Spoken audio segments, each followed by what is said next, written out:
Man, I learned customer service from one of my favorite uncles, Cat Daddy. Anybody that see this video and know who Cat Daddy is, man, he is a character. But I love him. It's one of my favorite uncles. So I'm gonna take you back some years. We owned a restaurant back in Memphis called Memphis Backyard Barbecue.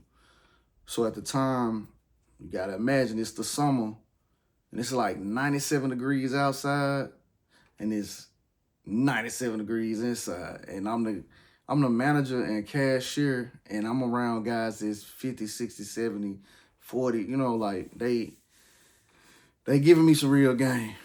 And at the time I didn't understand what my uncle was teaching me, but the lesson was in the message. The lesson is in the message, I'll say. So, we had customers coming in and they were spending money. The business was booming, and I'm learning a lot of wisdom from all my uncles. One cooking the food. Well, a couple of them was cooking the food. One is preparing the food, and on at this particular juncture, the air conditioner went out. You talking about sweating like a hog and needed some water? Man, boy, it was treacherous. And what happened was my uncle was like, "Look, nephew, what we not gonna do is we not gonna stop doing what we doing." And my pops was saying this too. He was like, "We can't stop serving the people." So yeah, we was suffering like a mother. But what my uncle said was, "Look, nephew," and my pops, he was like, "We gonna have you go to the car and you gonna write down the order, bring it back in.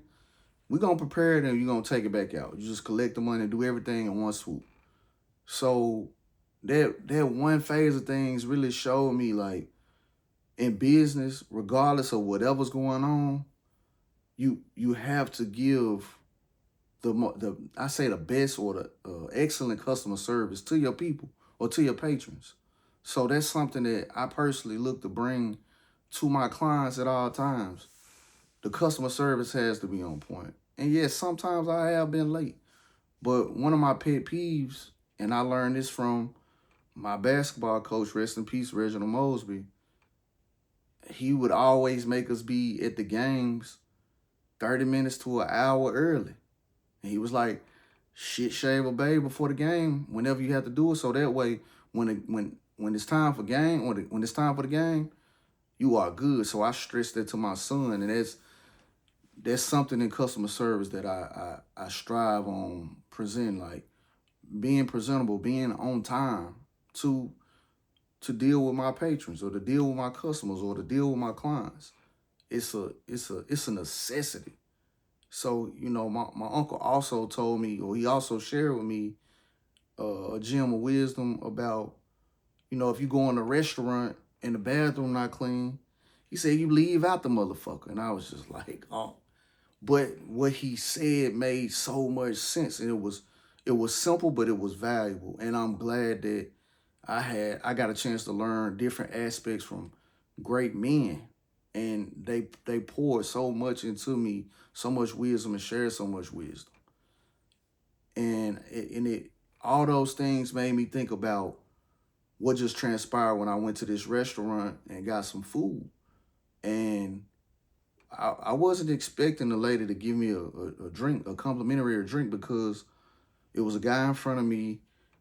Then I had to, he put in his order. I had to put in my order, and they weren't taking their time, but and they really weren't dragging. So I was cool because it was only him and I in the line. There was a few customers outside, but I was just like, man, I'm not tripping. But the cashier offered a complimentary drink, and I was just like, I told her thank you for just giving of herself during this time and era of life we living in, where customer service is not a top priority in business, and I think it's ignorant. I think it's a shitty situation. I won't just say it's ignorant.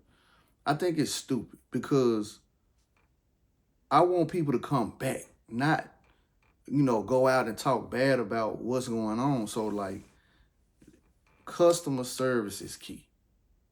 you have to know that your customers are there to spend money with you. And I think it's a lost art. It is definitely a lost art currently.